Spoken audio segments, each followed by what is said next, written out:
Your name's not down, you're not coming in.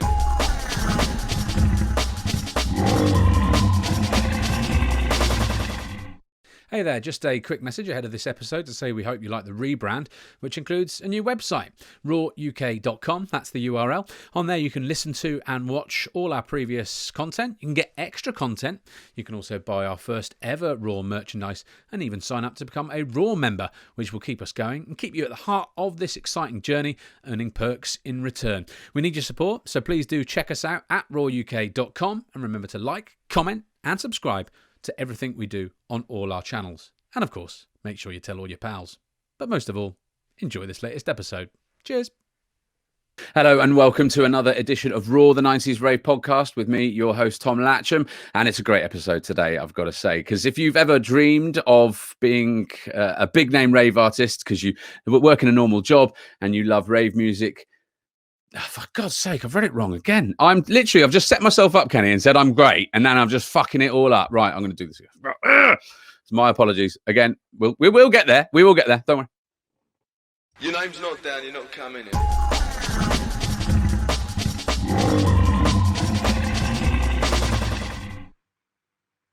Hello and welcome to another edition of Raw, the 90s Rave Podcast with me, your host, Tom Latcham. Now, if you've ever dreamed... Read the fucking script, man. Read the script. You see what I've done here, Ken? I've made a rod for my own back, and I am actually better than this. Am I supposed to be able to see myself on there? No, you will be soon. Hold on. All right. Okay. Cool. Hold on. Right. Your name's not down, you're not coming in.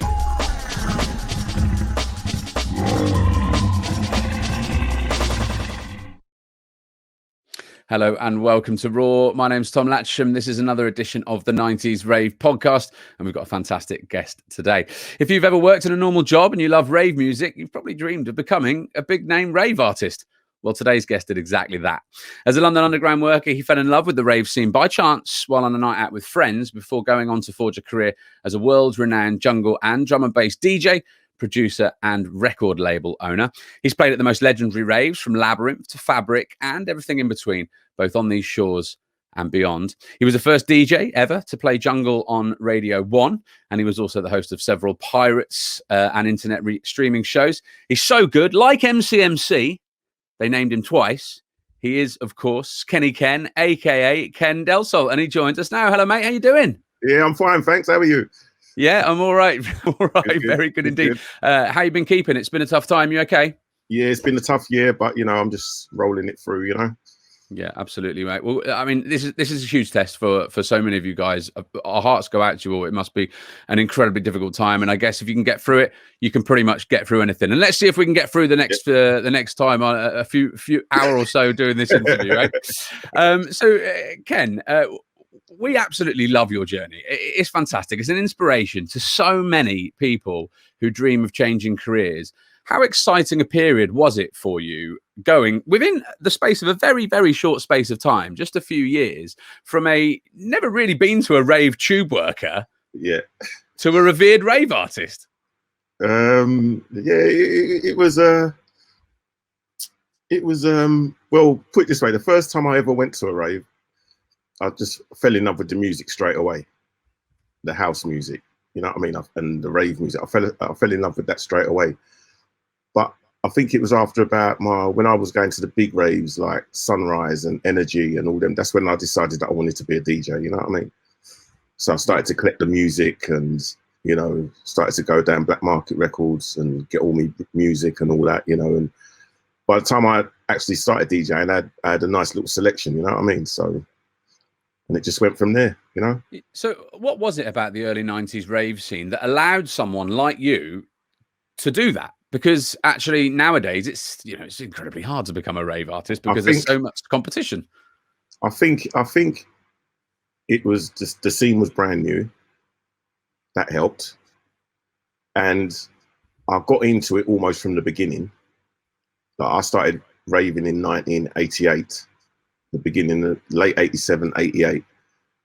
And and it was still fresh then. Well, it was really fresh because I think the scene only started in 87. You know what I mean? I mean, some of the house tunes I've got go back as far as 86. You know what I mean? So you know, the scene over for me. I mean, it's before I actually went to a rave. A lot of my friends always used to say to me, "Oh, Ken, you got to come and you got to come and check out one of these acid house parties, man." But the word acid put me off. You know what I mean? Because like, you know, just the word acid just put me off of it. You know what I mean? Because of the drug connotation. Yeah, but acid frightens me. Acid, you hear all kinds of funny, and I thought it was to do with the drugs as well. You know what I mean? I thought it was to do with acid. I never even heard about ecstasy.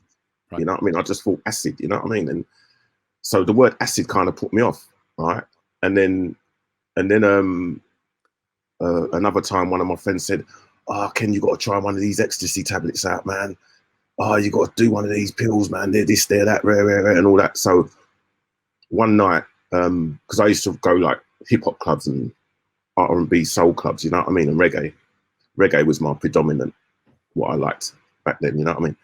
And we went out to a club in Southend, and on the way there, my mate said to me, "Look, I just got 3 of these pills, all right?"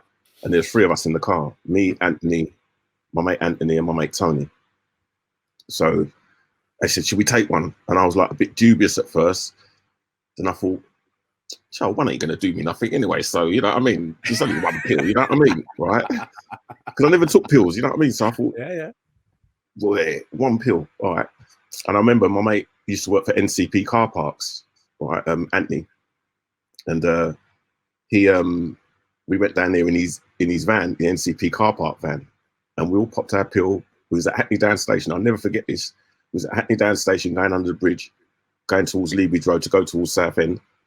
And we took our pills, and by the time we got to Southend, right, mate, we was on some next level, right?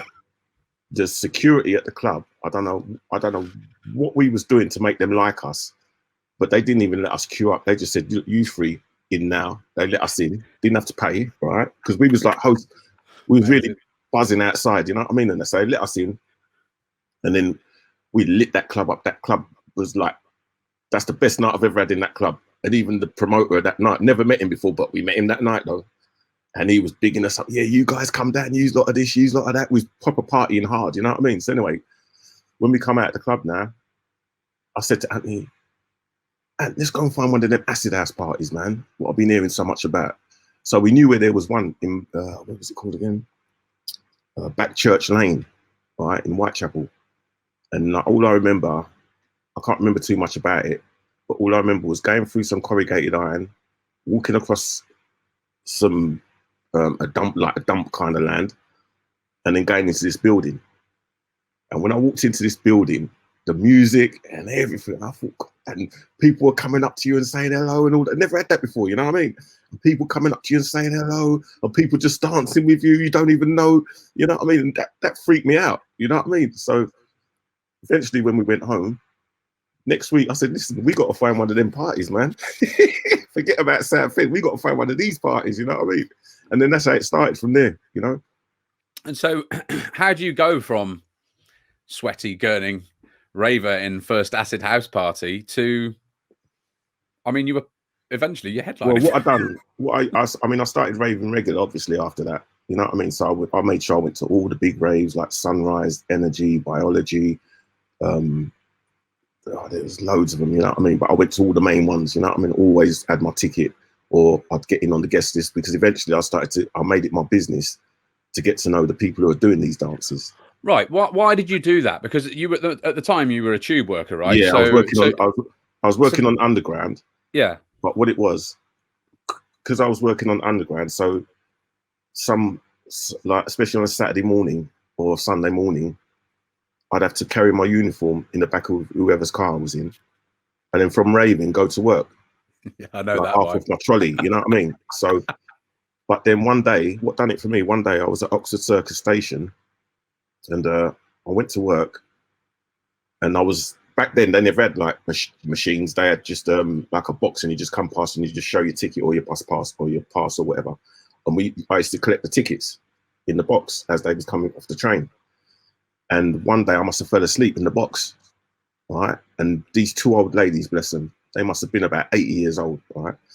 They knocked on the glass and they said to me, son, you better wake up. You're going to lose your job. And that point there made me realize, you know what? Because I'd already started collecting records, you know what I mean? Yeah. So I thought, you know what? I need to start being a DJ. I want to be a DJ, you know what I mean? I want to be like Grooverider, and I want to be like Carl Cox, and I want to be like Bones, DJ Bones and Frankie Valentine, because them was my DJs back then, you know what I mean? And I thought, I want to be like these guys, man, you know what I mean? So that's when I started to practice more. And then I started to make it my business to know the promoters, even though I hadn't got no work yet, you know what I mean? But I made it my business to know the promoters, get in with the promoters, and it just started from there. Well, we'll tackle all that later about how you journeyed through the rave scene. But it was how different is it now? You know, how does the current rave scene is much greater and bigger than it was then in terms of its commerciality. You've got the internet, so you're able to find out a lot more, you know, about events and music and that sort of stuff. Yeah. Do you think the current rave scene allows that kind of success that you had, where you went, you know what, I'm going to quit this job and I'm going to network the hell out of this and get to know the promoters, practice hard, and get up there? And you went, and you were, as we said, the huge success story of that. Do you think the current rave scene allows that?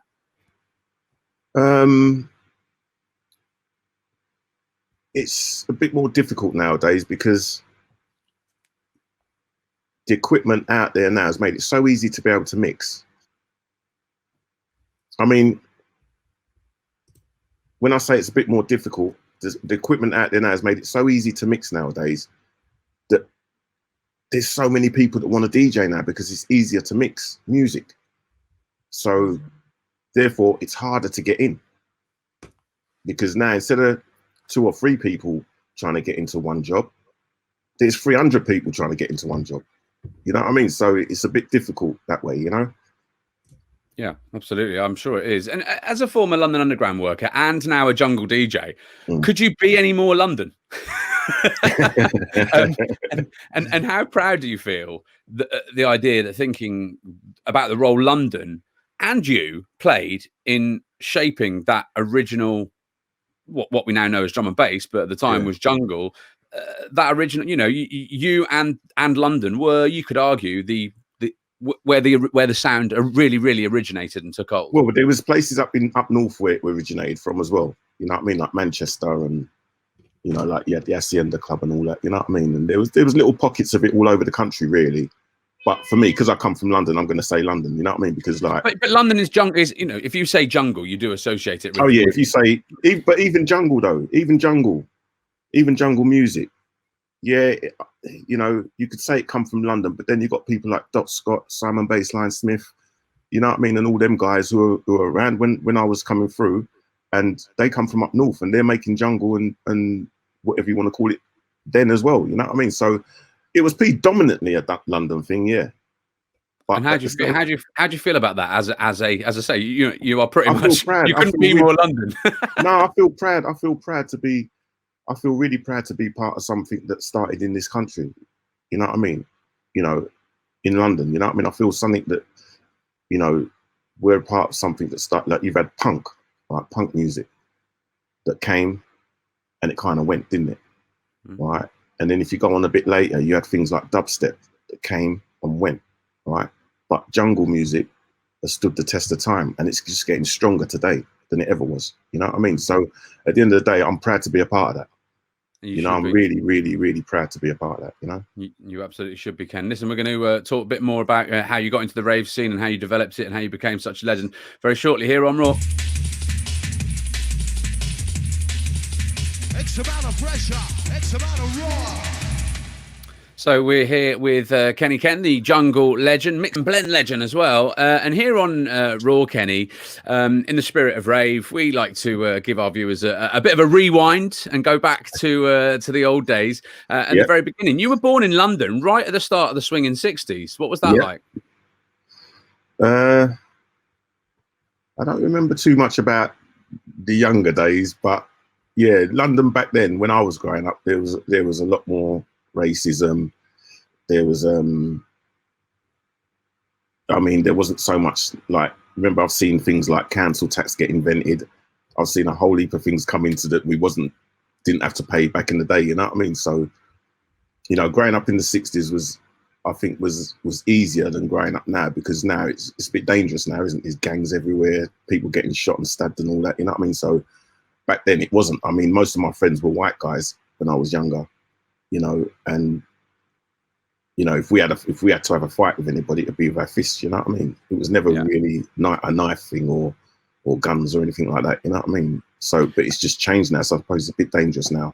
And what about the decade musically? Did anything about that decade musically inspire you? Or Yeah, my mum and dad's reggae. Right. My mum and dad's reggae. I used to love playing their music, and I had a good little selection myself as well. Because, like, I mean, I used to go to the record shop. I started going to the record shop when I was about 13, 14 to get me little 7-inch discs. You know what I mean? And started my own little selection. What was your first tune? Do you remember? Or one of them. It doesn't have to be the very first, but among the first. What do you remember? What was it called again? Damn, me and my brother. I remember me and my brother arguing over the tune as well. I can't remember the name of it. It doesn't matter. It's not the end of the world. I can't remember the name of it, man. You want to sing it, Kenny? Nah, definitely ain't singing it. You sing it, I'll tap it. Okay, it's fine. Don't worry about it. And you know, you ended up, as we've said, working in quite a steady job. Was the importance of a steady and reliable work always instilled in you by your parents? Nah, because oh right. nah, because I was my own. You know, I how can I say it? I suppose I was easily led, but then again, it's your own. You do your own shit. You know what I mean? So, but you know, from a young age, from about the age of, well, when I moved to Holly Street in Dalston at the age of 11, right, 1970 something, and mate, I just met the wrong crowd, right, and then things just went downhill from there. You know what I mean? You know, like I had a good education and everything, right. And they tried to get me into Central Foundation Boys School, which was one of the best schools in the area. But I got myself in a little bit of trouble, and Central Foundation didn't accept me, and they tried to send me to Edith Cavell, which was the worst school in my area. So my mum refused to send me to school, and then I got into Upton House School in the end. But then, you know, I went kind of the wrong way. What tell us what sort of stuff? Like just hanging around with the wrong crowd. You know, getting in trouble with the police, and what sort of stuff would you be doing? Breaking into sweet shops. Right. You really love those sweets. For the fags. Oh, right, okay. That's a better explanation. Fag shops. Okay, right. For the fags. You know, just doing, you know, driving Nick motors, you know, just stupid stuff. You know what I mean? Nothing really that I could say to you. Yeah, I earned a lot of money. Low level sort of criminal. Yeah, low level shit. Yeah. You know what I mean? And so therefore, a lot of people will enter that world, and then they will. That's their world. For you, that didn't end up the case. No. Why? Because after like, I can remember when Highbury Corner Magistrates Court got built, and I was the first person there to get a custodial sentence. And is that right? Yeah. Well, I mean, it's an honour, but it's a dubious honour. Yeah, it's a dubious honour. Yeah. I remember when it first opened, and I remember I got 3 months detention centre at Send Detention Centre. For what? And then obviously for breaking into shops, and then from there. No, you go to Send Detention Centre, you're meeting the worst of the worst, you know what I mean? So obviously I've come out of there a bit more clued up about crime than before I went in, you know what I mean? So then things just got worse, you know what I mean? And to cut a long story short, I was in and out of Her Majesty's establishments all the way up to the age of 26. You know what I mean? And then the last time I went in, I decided that I'm not going back again. Why? Because every time I came out, I never had no money. I wasn't successful as a criminal. Never had no money. every time I came out, my mum, bless her, she made sure that, you know, that I had clean clothes and new clothes and everything. My mum, you know, I love my mum to death. You know what I mean? She always, no matter what I got myself into, she's always there for me, you know? So at the age of 26, I realized that, boy, the next thing you're going to end up getting about 10, 15 years for something and you ain't got nothing to show for it. You know what I mean? So I thought, you know what? I've done 2 years. My last sentence was 3 years. I've done 2 out of it. And I've done that at Camp Hill in the Isle of Wight. And I just said, you know what?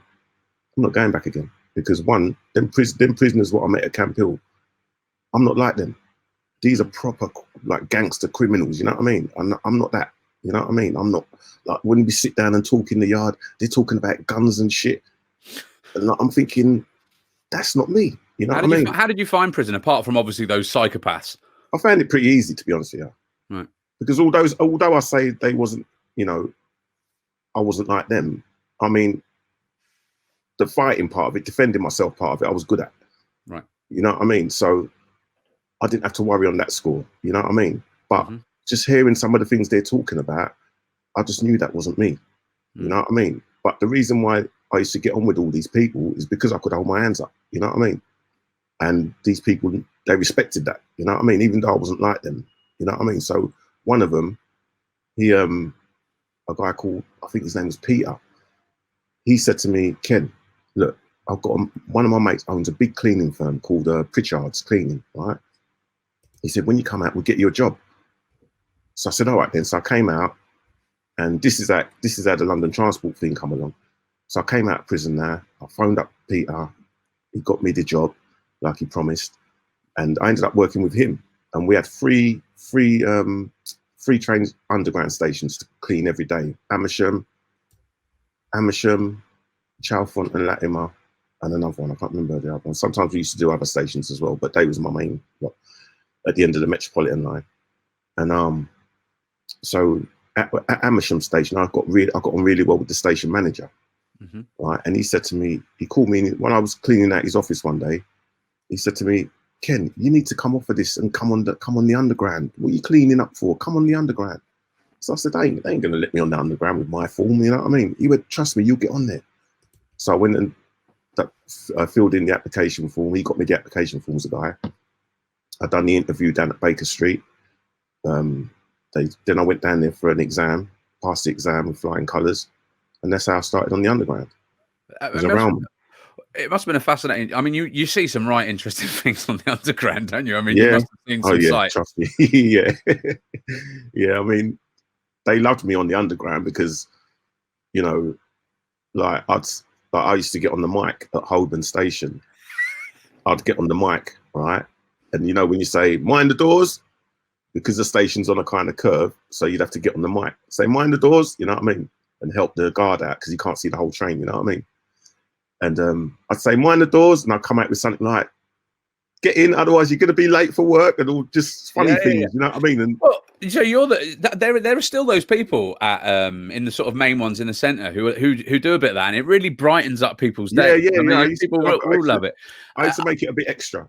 I just want me and my girlfriend. This isn't part of the interview, by the way. Like this isn't a pre-prepared question, but me and my girlfriend were talking about this the other day, and we wondered whether there's like a sort of hierarchy of tube MCs who, like, you know, if you get to sort of Tottenham Court Road or Oxford Circus, you're like the daddy of the underground MCs, and you know, you start off somewhere like Chalfont St Peter's or whatever it is in Amersham, and you work your way up. If you're any good, you know, you get to go to the centre. Is there anything in that, or is that just all made up in our heads? No. But they are good. But they are brilliant. Yeah, some of them are really good though. Yeah, some. I mean, I was good to a sense that I used to make everyone laugh. Yeah. You know what I mean? But there was others that were really good. They'd sing a little song, like a little 20-second song or something. But, you know, they was really good. That was their game, you know what I mean? Like me, they most probably used to practice at home and then come to the station. But me, I just used to do it off the top of my head. We've all done it. We've all practiced stuff at home. But you were, at that time, this was when you were into sort of sound systems and that sort of stuff. Sound system culture. A lot of our listeners won't necessarily So even me, right? I watched some sound system YouTube videos the other day, and I was like, "This is wicked, man! I didn't know about this world, and a lot of our listeners won't." So, can you paint a picture of what your involvement was on some of these sound systems? Well, my involvement on sound system wasn't as an actual sound man. I was more of a raver. Right. But my number one sounds were, I had two. It was Unity and Saxon. They were my two sounds what I love to go and listen to. You know what I mean? And like that's where, like, you know, the dub plate thing came into jungle, or came into hardcore. You know what I mean? The dub plate thing, the rewind thing, come from sound system. You know what I mean? And you know, so a lot of that has been brought into the jungle scene. You know, so I wasn't really involved in a sound system. But I used to go, to a Cubies. There was a club called Cubies in Dalston. I used to go there every week. You know what I mean? And listen to the different sounds and go Unity, go Saxon. You know what I mean? Yeah. And then you, in your mid-20s, the rave scene started to come in. As we've said, you were sort of working at London Underground at that point. And who were the sort of DJs that really stood out for you? We know what you've said, the sort of raves that you went to, but who were the DJs that really stood out? Or was it less about that at that point? No, obviously you wanted the best DJs. You know what I mean? You know, you wanted to hear the best DJs. And the ones that stick to mind the most is Grooverider, Carl Cox, and Bones. DJ Bones. They was the ones for me who, I mean, don't get me wrong, there was loads of other good ones as well, but they were my favourites back then. What was it about those guys that really stood out? Grooverider, Grooverider always had this aura, and just the tunes he used to play, the way he used to play his music. You know what I mean? The way he used to play the house music. And Grooverider was the kind of DJ that would play stuff that you haven't heard before. He was more on that tip, you know what I mean? But it was good stuff though, you know what I mean? And the thing I love about Groove as well is that when I actually started DJing, I remember one day when he was at Astoria and he played this tune called Fall Into a Trance. I'll never forget the name, on Echo Records, Echo USA Records. And he played the tune. And I said to him, usually DJs don't tell you what the tune is, you know what I mean? But I said to him, Groove, what's that tune? And he just gave me the tune and put it in my hand and let me look at it. I could actually see what the tune was. You know what I mean? And I thought, I really, from there, I had a different respect for him because like DJs didn't do that. You know what I mean? He just gave me the tune, said, yeah. And I looked at the tune, and then next thing, I went down to see Stafford at Black Market, said, Stafford, get me this tune. And he got it for me, you know what I mean? And, you know, and then Carl Cox, obviously, the way he mixed. He had that boom, boom sound, you know what I mean? Boom, boom, booga, booga, booga, booga. You know, he had that kind of, he had a different sound to him to Groove, you know what I mean? At this point, you were DJing, sort of bedroom DJing, right? Yeah. And collecting records. Yeah. So obviously into DJing and into styles of DJing and you know, different tunes. Were you going to raves? I know you were off your pickle because you've just told us that a bit earlier, but were you going to raves and going, like, even though you're off your pickle, sort of listening to different styles? Because I think I was clocking all that. Because I think that's probably evidenced in your style. Like, you know, we've had people get in touch saying the beauty about Ken is he always finds something new in two tunes to mix, and it's a remarkable skill. It was you know, obviously everyone's got a different style, the way they play, you know what I mean? And like, you know, for me, Groove, I used to love Groove because of the music he used to play. I still love Groove to this day, you know what I mean? And then Carl Cox, the way he used to mix the 3 decks thing, you know what I mean? And then Bones, he was just a smooth operator, you know what I mean? You know, one time I saw Grooverider and Fabio do Grooverider and Bones do a back-to-back, and it just blew my head away, man, you know what I mean? It was just them things you never, you know, people say that we only say that back then was the best because that's when it started for us. But you'll never get that again. No. You will never, ever get that again. Even the kids just starting raving now today ain't going to experience what we experience. Just like, you know, back in the 60s, you had things like Woodstock and that. And that was electric for people, you know what I mean? But we're never going to experience that. No. Because you had to be there to experience that, you know what I mean? But you were able to use those skills that you'd picked up as a raver. As I understand it, the first big crowd you DJ'd for was at Genesis. Genesis, yeah. So, I mean, you actually, is this right? You filled in for Lenny D, who now showed. The Black Lenny D. Yes. Right. Okay. So, how did you manage to blag your way on at that point? Because I knew did you Wayne. Did you used to take your records? No. I knew Wayne, right? One of the promoters, right? And me and Wayne became quite not close, but we was respectful to each other all the time. You know what I mean? And we come from the same hood and everything, so you know we was respectful to each other. And like, I never had to pay when I went to Genesis. I was always in on the guest list or whatever. I'd just get in. They'd just let me in. You know what I mean? And then one day I was standing by the decks, and I see Wayne with a worried look on his face. I said to him, "Wayne, what's the matter?" He said, "Man, it's 15 minutes to go, and Lenny D ain't turned up yet." So I said, Wayne, you're like, yes. Yeah, I said, Wayne, I can play. You know, trust me, I can play. Let me go and get my records. I only live down the road, round the corner. You know what I mean?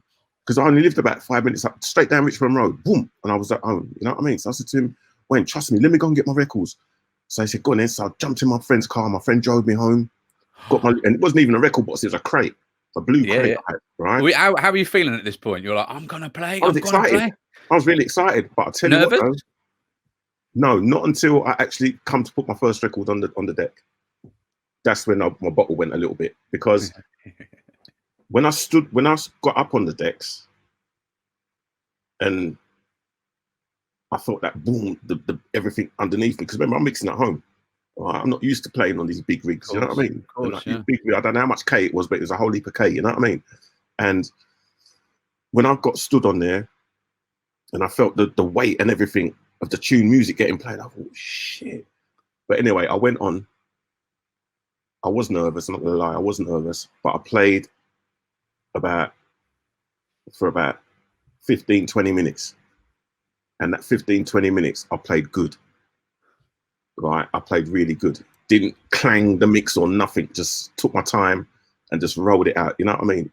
And that's my first take. And then Lenny D turned up, and obviously I had to let him on. You know what I mean? But it was an experience for me, though. Yeah. Because now I'm telling people that, listen, playing at home and playing on that is two different things. You might be a master at home, but you get on that thing there, and it's a whole different ball game. You know what I mean? And what was the reaction to the crowd to your brief? Crowd was good. Yeah, crowd was good, because people was, what? Oh, wait, is that Kenny up there? What? You know what I mean? Kind of thing. You know what I mean? So yeah, it was good. It was really good. Excellent. You know what I mean? When we've interviewed Mark Archer in the past and Stu Allen, and by the way, if you're watching this and you haven't seen either of those episodes, they're really good. So go and check them out. They sort of both said that they were right place, right time. Do you feel the same? Yeah. I do, because I mean, I remember on my birthday in, I think it was 89. Yeah, on my birthday, 1989, I was at Biology Rave. And but now I'm carrying my records everywhere I go now, just in case. You know what I mean? Right. So now my record's in the back of the car now, right? So it's my birthday. I'm talking to Grooverider, and he said to me, I told him it was my birthday and that, and I told him I got my records. And he said, go and get them. Because by that time, the main lineup, the main part of the party had finished now, and we was in the early morning. The sun was coming up and everything, right? So this was about 8:30 in the morning now. And he said to me, go and get your records. So I went and got my records, and I was doing a little back-to-back with Grooverider on the decks, and then the police come and stopped it. But that was a little experience for me. It wasn't for long, but that was a kind of experience for me as well. You know what I mean? I really enjoyed that as well. And I was grateful to him, because he didn't have to let me do that. You know what I mean? What? But he must have rated you. Well, he hadn't heard me before, I don't think. You know what I mean? But because I wasn't a waffler, though. You know what I mean? I wouldn't have just if I couldn't do it, I would have said to Groove, no, I ain't ready for that. You know what I mean? Or something like that, because I was taking it seriously. You know what I mean? So is that the sort of guy that Grooverider is? That he will give people opportunities. Yeah, well, he gave me that opportunity to play on there, you know what I mean? So, you know, and he's helped a lot of people over the years, you know what I mean? You know, whether it's DJs or producers, you know what I mean? But he gave me that opportunity. That's why I've got a lot of respect for him. Even though I don't talk to him a lot nowadays, but I've got that respect for him still, you know what I mean?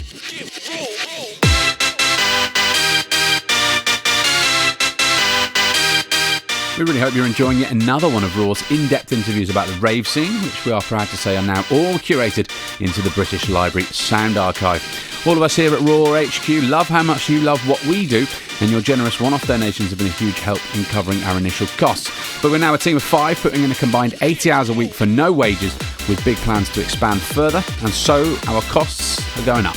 As such, we could really use your help to keep Raw growing and developing, as you've seen us do since our launch in July 2020. First up, go and check out our brand new website. It's rawuk.com, where you can find loads of cool extra content, and you can grab Raw's first ever range of merchandise. That's rawuk.com for our new flashy website. We've also launched a new membership scheme where you can support us financially to create more content on an ongoing basis for less than the price of an oat milk cappuccino. Plus, you get great perks in return. Head to patreon.com/rawukpods. That's patreon.com/rawukpods to see exactly what's on offer. You can also join our YouTube membership, which is basically the same.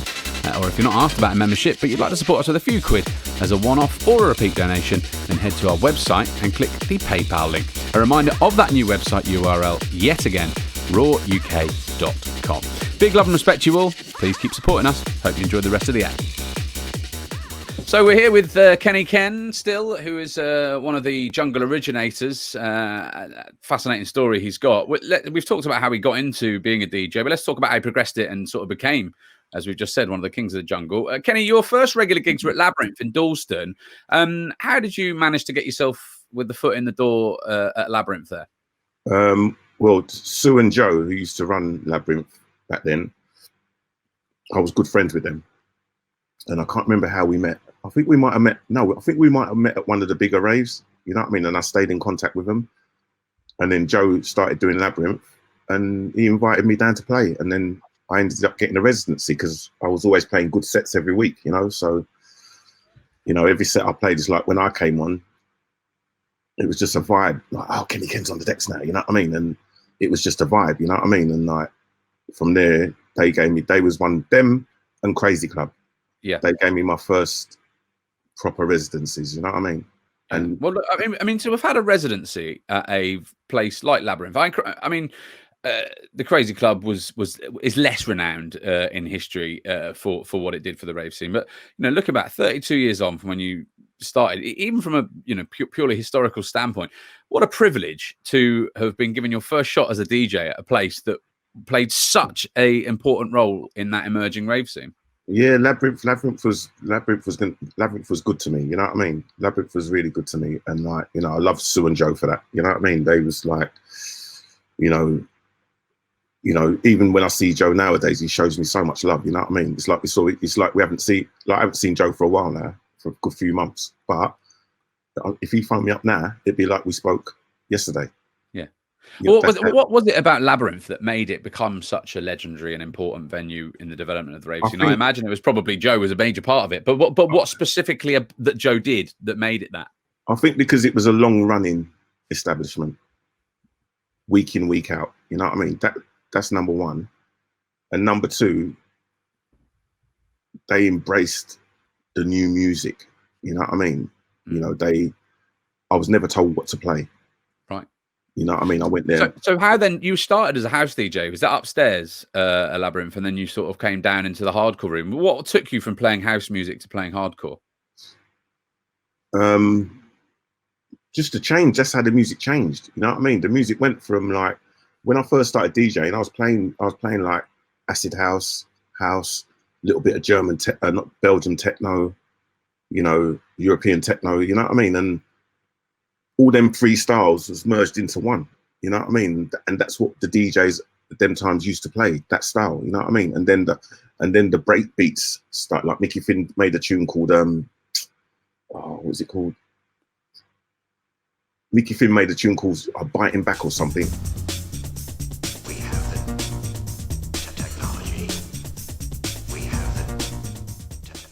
And that had a breakbeat in it.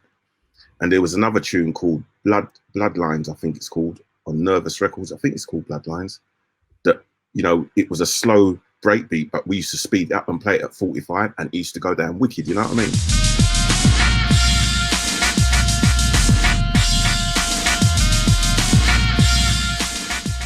Then you had Residency coming in with his stuff, you know what I mean? And like, who else? Then you had there was labels like Living Dream that started to make the Fall to the Floor, but with a like a hip hop beat speeded up running through it as well. You know what I mean? Mm. And we called that jungle techno. And the hardcore part of it, I wasn't really into the happy hardcore part of it. The hardcore. Some tunes I like, don't get me wrong, because I used to play it. You played a few, yeah, you played a few. Yeah, but I wouldn't play like the happy side of it. You know what I mean? Like now it's like 100 miles an hour now. You know what I mean? Like, but back then it was more a respectable speed. You know what I mean? Like 150 or 155. You know what I mean? Or even 145. You know what I mean? So them kind of speeds there, I was playing hardcore. You know what I mean? And then from there, the breakbeat started to creep into the music, creeping, and it was creeping until one day the Fall to the Floor just disappeared, and it was just a breakbeat. You know what I mean? And then jungle was invented. You know? Yeah. Well, we'll talk about that in a bit. But by deciding to go for it and breaking into that, you know, that sort of club of big names in the early 90s, it must have really felt like you'd earned it. Yeah. I feel that I've done my homework. I've done my you know, introducing myself to people who most of them got to like me, you know, and most of them helped me, you know what I mean, get to where I am, you know. So, you know, yeah, I'm proud of what I've done, yeah, considering my background, you know. Well, certainly, absolutely. Do you view music as your savior in a way that, say, for Yes, instance, definitely, Brian 100%. G said the same thing, and a lot of other people? There's loads of us, me, Brian, Jumping Jack Frost, Mickey Finn, there's loads of us, man, you know what I mean. We come from certain ways, and, you know, now we're, you know, it saved us, yeah, 100%, yeah. What do you think your life would have been without music? I'd either be dead or be rich from criminal activities. I thought you said you weren't very good, Ken. No, well, it could, you don't know, you know what I mean? You could have improved. Yeah, I could have improved, yeah. Or be doing a long stretch now. Right. Like doing a long stretch for some, you know, armed robbery or something, you know what I mean? Could have led to that. I don't know, you know what I mean? Yeah. You know, but music came in at the right time when I decided I wasn't going back to prison again. Right. And music came in, and as I thought that, the acid house scene was just starting. Mm. So, you know, it just came at the right time for me, you know what I mean? Does anything else, do you think, have that same power and ability to move people away from negativity into positivity than music?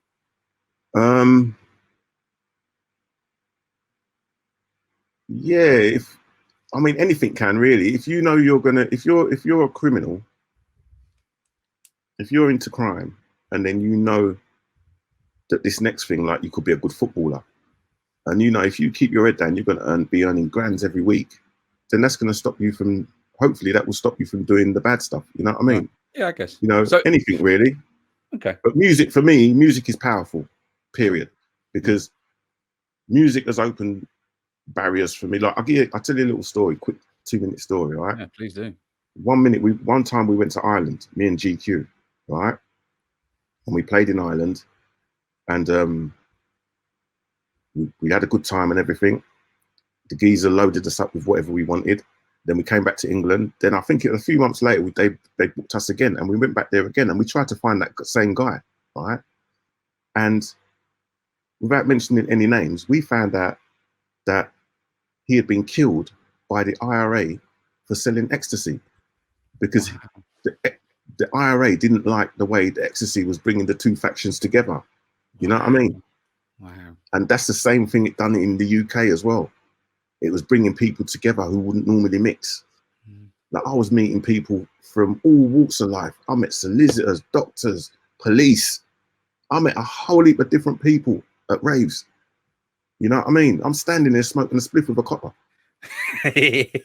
Swear to God. You know what I mean? And like, you know, so at the end of the day, you know, these things bringing people together.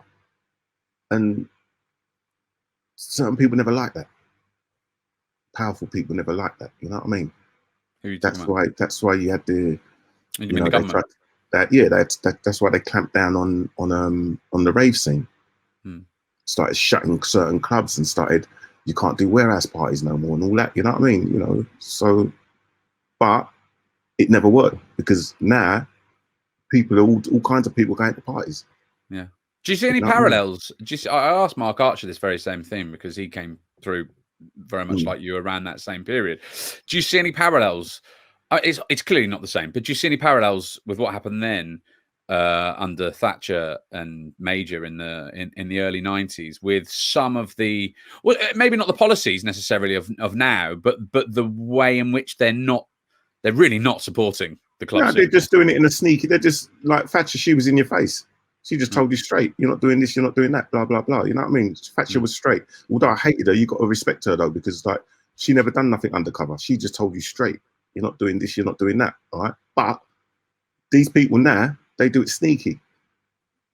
They'll close a club and then build a load of condos. You know what I mean? And make it. The people who do these things make it viable for them to do that.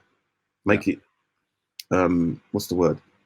If you knock that club down, you build flats, you're going to earn much more than what you would in the clubs if the club was still there.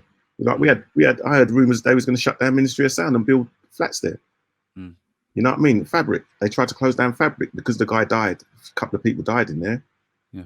They tried to close down Fabric, but people are dying all over the place. So why are you closing the club just because a couple of people died? I mean, you know, rest in peace those two who died. Yeah, of course. Who I heard of. But at the end of the day, for me, why are you closing the club? Yeah. No, the club never gave them the drugs. No, indeed. You know what I mean? So, you know.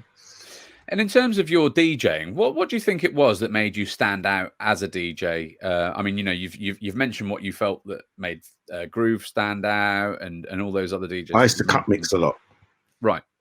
I used to mix but cut a lot as well, you know what I mean? I don't do it so much now. I'm more into just straight mixing and blending, you know what I mean? But back then I used to cut a lot. I used to cut my mixes a lot, and I think that because one day I heard Tony, what's his name again? Tony, big DJ from back in the day. Tony DeVitt? Nah, Tony, was it Danny Rampling? I mean, that's not Tony, that's Danny. No, it's not Danny Rampling. Tony something. Okay. Anyway, this DJ, I was at Dungeon. It's all a long time ago, mate. You know, you're not alone, by the way, in the people we interview not being able to remember stuff. Don't worry about that. And I heard him play. He played Salsa House and Break for Love, right? And he was cutting between the two, but the way he done it really good. It was really fire, you know what I mean? And I said to myself, no, I'm gonna try that. Not with them two tunes, but I'm gonna try that with other music, you know what I mean? And then I liked what I was doing. I liked the results I was getting.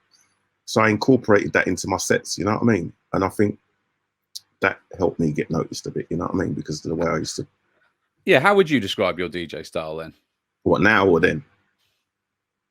Have they changed? You know, have you evolved? A little bit, because the music's changed. A little bit, because the music's changed, you know what I mean? But back then I used to do a lot of cutting in my music, in my mixing. Whereas now, I'm just more happy to just mix and blend, you know what I mean?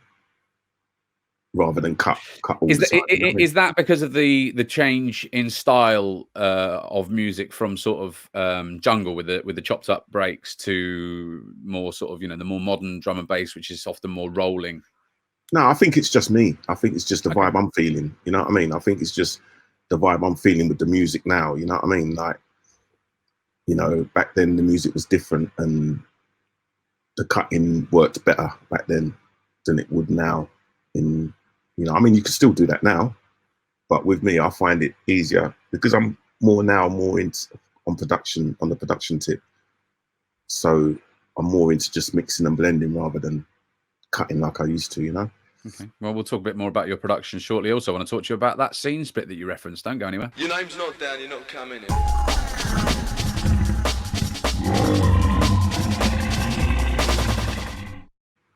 Still here with Kenny Ken, delighted to say. And Kenny, you referenced a little bit about that split in the music. It came to the fore really in 1993. Was it an inevitable split? Was there nothing really that could be done about it? I suppose the promoters had a big part to play in that as well, because, and there's no disrespect to them because everyone's their own, you know what I mean? But the promoters of the early days just wanted good DJs. to play whatever they was playing. You know what I mean? But then as the years went on, you started getting specialized parties. Like this party would only play hardcore. If you want to see a hardcore, you'd have to go to this party. This party would only play jungle. This party would only play house. You know what I mean? And the scene just it was. Is that promoters or is that punters sort of driving? What what comes first? Is it the punters I think or the promoters?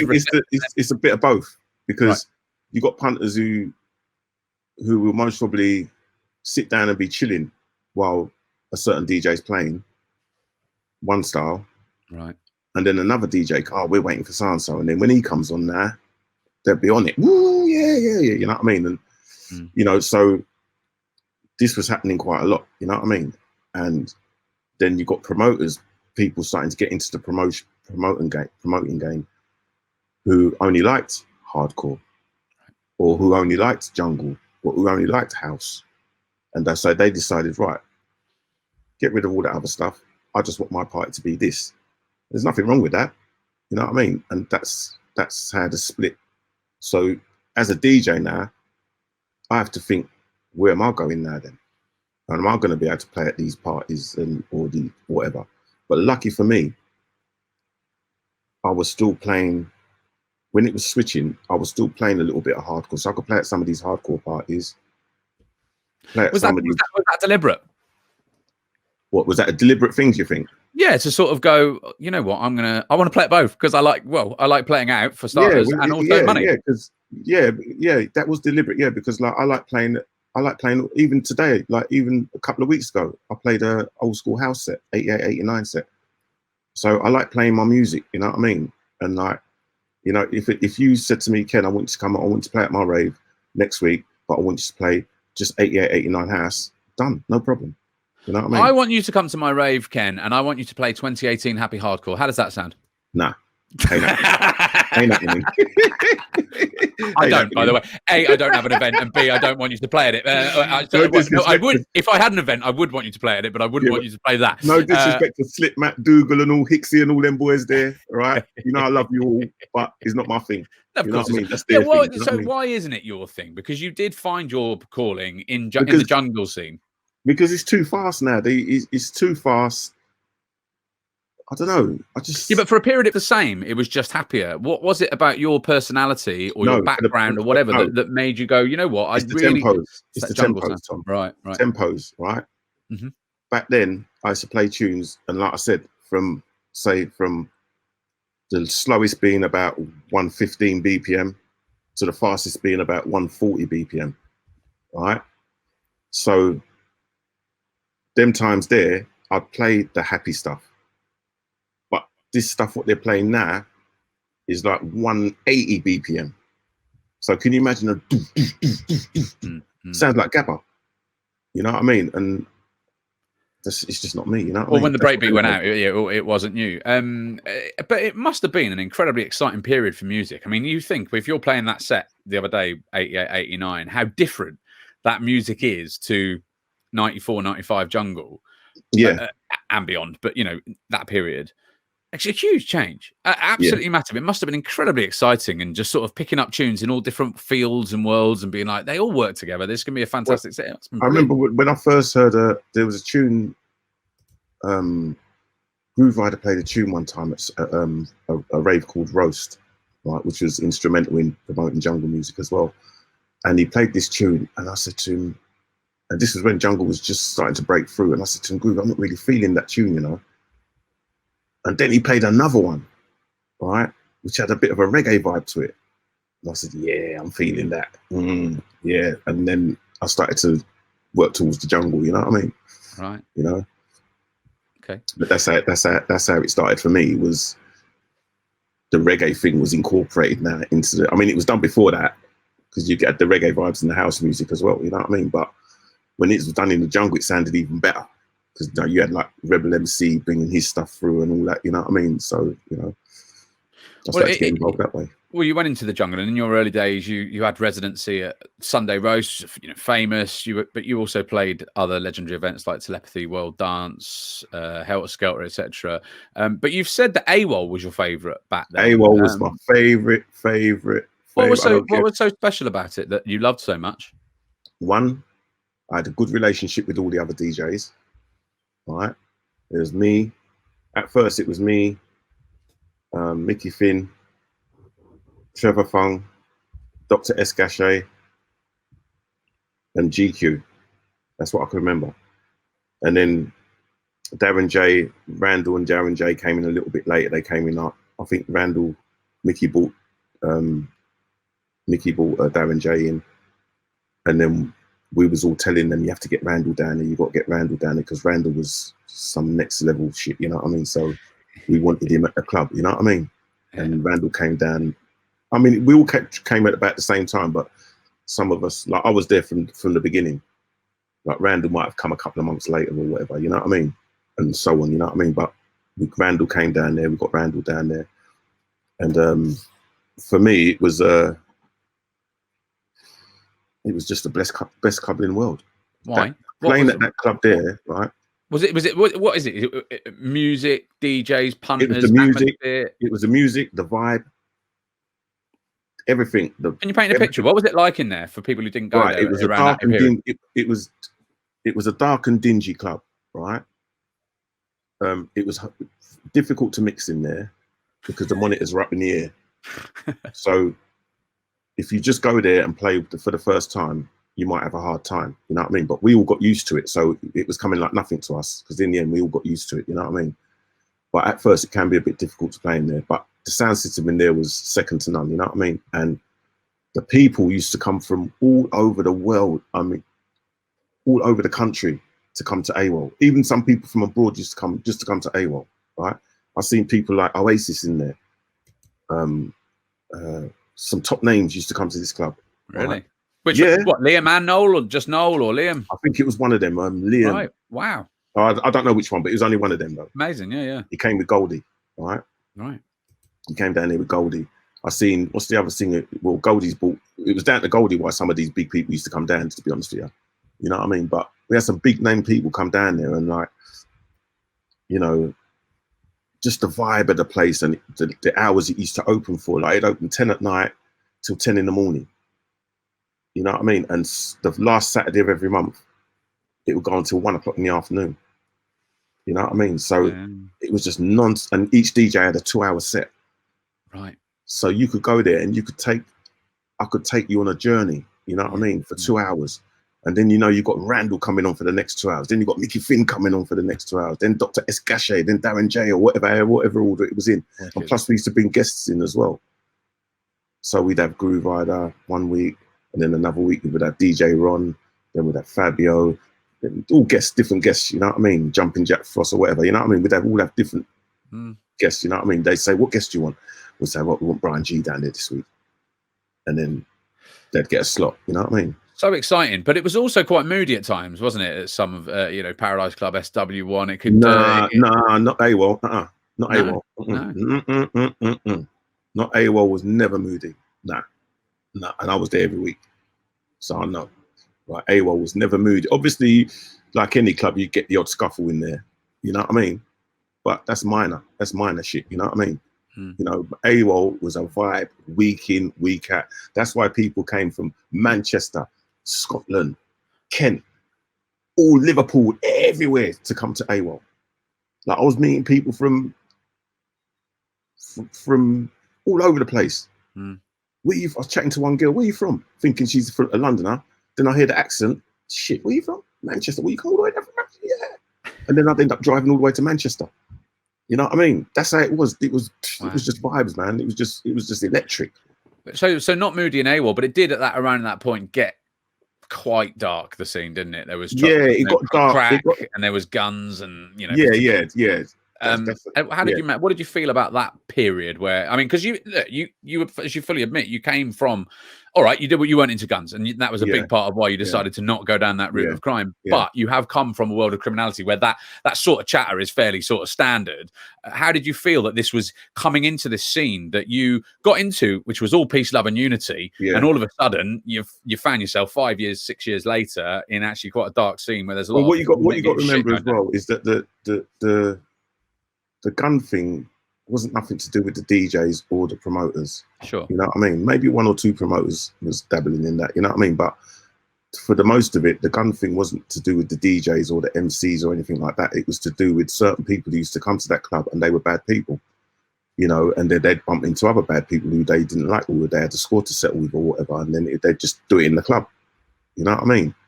You know, and that's why jungle kind of was getting a bad name because. How did you feel about that? Because you've built this scene. You've been part of building this scene. I wasn't happy with it, you know. I wasn't happy with it. I never actually, no one ever troubled me. I've never had no trouble like that in the club. You know, none of these people, I know some of them, but none of them never used to trouble me. And, you know, and we used to talk and say, listen, man, you can't be doing that in the club, man. You know what I mean? And some would listen, some wouldn't. You know what I mean? And it's just one of them, it's just a phase the scene went through. You know what I mean? A lot of people getting shot, guns getting let off. I remember one time I was up in Wolverhampton. I was playing in Wolverhampton and me and my friend Nicky, we went up there, and as I was coming down, I finished my set and I was coming down the stairs and I needed to get out because I had another gig to go to, and they wouldn't let me out. And I said, wait, why won't you let me out? Oh, the man them's got guns out there and da-da-da-da-da. I said, listen, man, just let me out. They ain't going to shoot me. What are they going to shoot me for? You know what I mean? I ain't done nothing. You know what I mean? Right, that's how confident I felt because, like I said, you know some of these people, you know what I mean? Right? I said, they ain't going to shoot me. And plus, I was well liked as the DJ anyway. Right? And I swear to God, when they opened them doors, right? They opened them doors, but I wish I hadn't let them open them in the end now. But anyway, they opened the doors for me because I was making up pure noise. They let me out. And as they let me out, the guys who was waiting to rush the doors actually made room for me so I could get out. Right? I swear to God, they made room for me so I could get out. So I would grab Nicky's hand and we just run through them and got to my car. I drove off, went to my next rave. The next day, Sunday, police was knocking on my door in Leighton. I had a house in Leighton.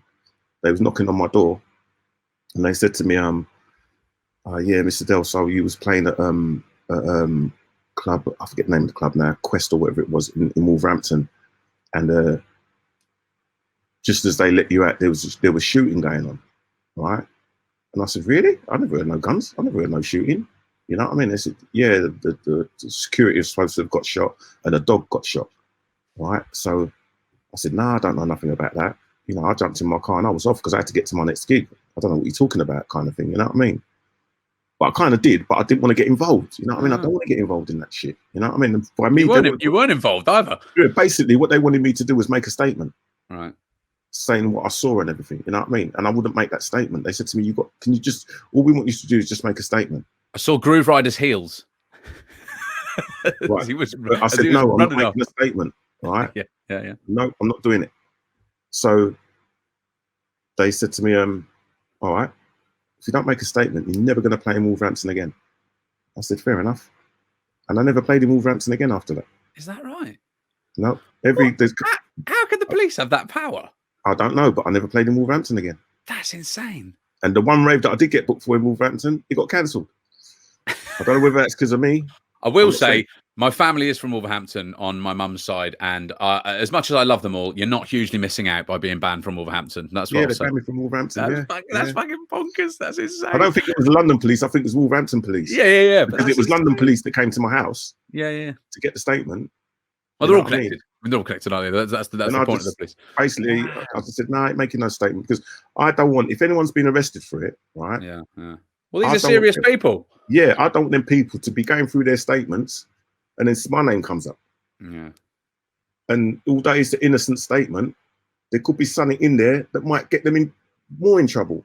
Right. Without me realising it. You know what I mean? So I'd rather just keep my mouth shut and don't say shit. You know what I mean? And that's the way I was brought up anyway. Well, is that a way that you've operated over the years? Yeah, that's the way I've been brought up. Yeah. And that's why you've sort of is that part of your success as how it works. You know how it works. You know what I mean? I mean, when I first came into DJing, obviously I was a bit rough around the edges. You know what I mean? Like, you know, like pulling people up if they don't pay me and all that. You know what I mean? But at the end of the day, I realised that I can't go on like that because people won't employ you. You know what I mean? People won't work with you if you've got a reputation as being some kind of fucking lunatic or bad man or whatever you want to call it. You know what I mean? They won't work with you. So I had to knock all that on the head. Right. sometimes there was times when I wanted to punch someone's head in, but you know, I just had to hold it down because you don't want people seeing that side of you on this music thing. Because this music scene is very, how can I say it, clicky, and you know, and it's the kind of scene where if you're known as a bad man who will snap at anything, they won't book you. You won't get no work. People won't work with you. And it's not just in my music. It's most probably the same in any other DJ styles.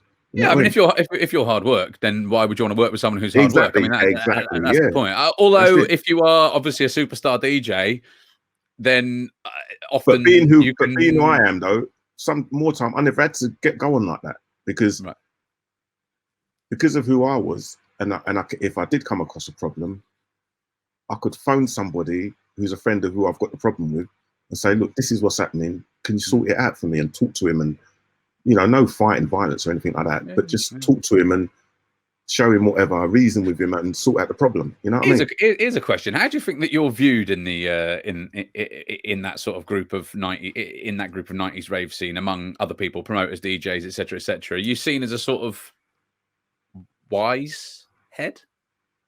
Am I seen as that? Yeah. I don't know how other people think about me, but everyone I get on well with them. You know what I mean? I don't know what they think about me. Some could think I'm a right dickhead. Some could think that I'm a nice. You know what I mean? You can't please all the people all the time, Ken. That's but you know. But I got on well with everybody, more or less everybody. You know what I mean? There wasn't. I can't remember having any serious grievances with anybody. You know what I mean? That's remarkable. I mean, you know, to be at the top of your game for 30 years, 30 plus years in an industry which has got lots of interesting characters, and I mean hotheads, and also lots of competitiveness, and you know, a lot of these people come from the streets to have done that. It's that didn't bother me though.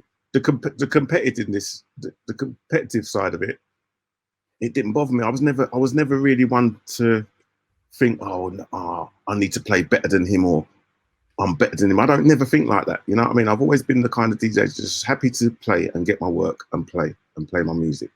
You know what I mean? I don't care who people think's better than me or who they think I'm better than. I don't care about that. I just think, like, I'll give you an example. When Randall came to Paradise Club, Randall shook everybody up with the way he played his music and the way the crowd reaction he got. You know what I mean? And we all wanted that as well. You know what I mean? So I thought, right. They said to me, right, we want you to do a back-to-back with Randall. So I agreed to it. And everyone was saying to me, Ken, he's going to slaughter you, mate. You're going to get slaughtered and this and that and da-da-da-da-da. And the first time I played with Randall, his style of mixing, I learned from that. Right. You know what I mean? I learned a lesson from that, from doing, but that's what I wanted to learn. Yeah. And the only way to learn to get better is to play with the best. You know what I mean? So I've done the back-to-back with Randall. And obviously he done better than I did at that first time. You know, I was there. Do you compare yourselves in back-to-backs? Do you sort of go, I'm bossing this one and he's struggling a little bit here, or not on that case? But, you know, I'm not going to lie. Of course you do. Of course you do. I'm not going to lie. Anyone who says they don't is lying. You know what I mean? Right? But with me and Randall, because we got on well, it wasn't a thing where I walked away with the ump thinking, fucking hell, he done me. It wasn't like that. Yeah.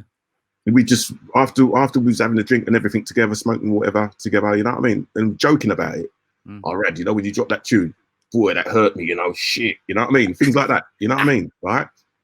So anyway, cut a long story short, part 2 coming up now. Kenny came back to back with Randall. When I came off the decks, Randall said to me, Ken, that's you this time. You know what I mean? And I felt good when he said that, you know what I mean?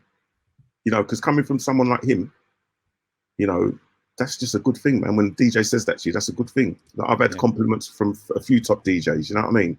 And I've also given them out as well, you know what I mean? And like, you know, at the end of the day, for me, I don't care who you are. You play a good set and it gets me moving, mate. I'll tell you, I'll let you know. If I get that chance, I'll let you know, yeah, man, that was a good set. Man. Yeah, you know what I mean? So you mentioned about cliques, and here on this podcast, we do love exploring the sort of often unexplored sort of clandestine scene meetings. And one thing we've had quite a lot of questions about from our listeners, and I don't think has ever been properly explored, in my opinion, is the whole general Levy jungle committee thing that happened in around 94. Now, basically, if anyone doesn't know about this, it's that this group got together after General Levy had said he was running jungle and was on top of the pops, and everyone said, "Well, we're going to, you must boycott this tune." Incredible. That's what we understand happened. Rap says she was there when we interviewed her, and if you haven't seen that interview, go and see it. She said she was there. She ignored that, and in fact, deliberately played it all the time in the face of it. Firstly, were you there? I think so. You think so? You can't remember? Because there was a few meetings, to be honest with you, but I don't remember one ever. I mean, I knew that went on. Obviously, I knew that went on with General Levy, but I don't remember being at a meeting with specifically about banning General Levy. You know what I mean? I don't remember. I just think certain people took that off their own back to do that. You know what I mean? I don't think it was a thing where. Because me personally, I never had nothing against General Levy. I never even met him when he made Incredible. I never even met the guy. You know what I mean? So, you know, I didn't even hear when he said that he runs jungle. This was a rumor that was going around. You know what I mean? And I heard that rumor, and I heard that certain people were pissed about it. You know, and what did you make of it? I was never told, "Oh, don't play that tune again," because I always play that tune. What did you make of people being pissed off about this guy saying? Because the thing is, right? You're all artists. What you got to remember, right, is that when people are the co-founders or founders of a certain thing, right, like a certain music style, right, and they're going out of their way to promote this music style. And they're doing this and that with this music style, and they're really promoting it, and all the DJs that are helping and the promoters and everything, and they're doing this thing.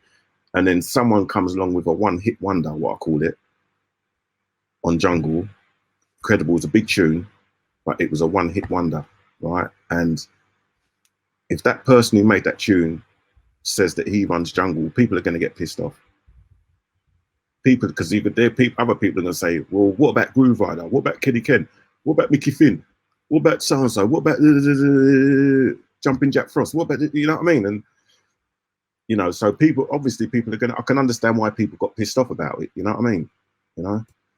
And how do you feel about it sort of 27 years on? It seems that people have generally sort of kissed and made up. And I do wonder whether that's a sort of, go on. Just when that happened, I remember playing in France. And General Levy was staying in the same hotel as me, all right? Now, at the time when his music was getting boycotted, and we was in the same hotel, and I bumped into him on the floor. I bumped into him on I think he was on the same floor as me, and I must have been coming out of my room or going to my room, I can't remember. We bumped into each other. But the vibe I got off of him was he didn't want to say nothing to me. So I didn't say nothing to him. Not even I don't even think we acknowledged each other. You know what I mean? It was just a thing. He looked at me, I looked at him, and that was it. You know what I mean?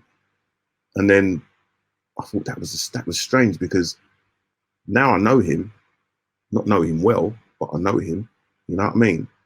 He's an all right guy. You know what I mean? He seems all right. He maybe just made a mistake back then to say that. You know what I mean? And he seems, because even I done a remix for him the other day last year. You know what I mean? So, I remixed one of his tunes last year. You know what I mean? So, for me, yeah, there is a lot of clickiness in the scene, and once one person. But the way that it's sort of, it's not really mentioned anymore, right? And I actually think that's actually quite a smart move, because there are lots of things that happen in all sorts of scenes, and it seems that you've sort of, you will get on now and you've moved on. And I know from hardcore that doesn't happen quite so much. And I wonder if that's a sort of a sort of defining factor or part of jungle and drum and bass, which has contributed towards its long-term success. Well, you got jungle and you got drum and bass, right? And back in the day, people were trying to separate the two because of the guns, the bad vibes, or whatever. People were trying to separate jungle, and then, like, when it was at AWOL Paradise Club, it was jungle.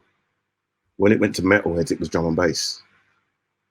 You know what I mean? So, I know people were trying to, I'm not going to mention no names, right? But people were trying to distance themselves from the word jungle, right? When when you think about it, it's all jungle at the end of the day. It's just because there were certain things going on in the background of certain people having problems with other people or whatever. They didn't want to associate their name with the word jungle. Where me, I've always been a junglist. When drum and bass, when drum and bass, despite the fact it was going so, when it was going so dark and unpopular, and people were now then banning it from places, but you've always considered yourself a junglist. Why? Yeah, because that's what I do. That's me. That's what I am. I'm a junglist. You know, I mean, I call it drum and bass. I call it jungle, but it's all jungle at the end of the day. You know, it's all jungle. Drum and bass is jungle. Jungle is drum and bass. You know what I mean? That's what, when people try to tell me, oh, you're a jungle DJ. Oh, yeah. I love my drum and bass. I play drum and bass. I say, hold on a minute. It's the same. It's the same thing. Some people just won't have that. But for me, it's all the same. If you play drum and bass, like Fabio said, if you play drum and bass nowadays, you're playing jungle. It's simple. But back then, people tried to make it go like that. You know what I mean? And take out the ragga part of it. Take the ragga out of it and make it more, use other elements. You know what I mean? And that was drum and bass. That's when you had that boom, ka, boom, ka, boom, ka, boom, ka. You know what I mean? That's what they call drum and bass. You know what I mean? And, you know, for me, I didn't care. I didn't business because I'm still getting my work, still enjoying. I must admit, there's a few years where I lost my direction a little bit because of this split. You know what I mean? And the music that was getting sent to me, I wasn't really feeling. You know what I mean? So for a couple of years, I was just playing stuff, oldish stuff, really, rather than playing upfront, proper upfront. I mean, don't get me wrong, jungle was still getting made, but not as much. The scene was getting flooded with this drum and bass. You know what I mean? And so for people like myself, you know, we just had to look harder for music. You know what I mean? Well, listen, I'll tell you what, we're going to talk, we'll talk next about that sort of the way that the drum and bass became this massive juggernaut and how it did it and all the influence of Goldie and that sound and how it returned itself drum and bass very shortly. When next time up here on Raw, the 90s Rave Podcast with Kenny Ken, the land, the legend.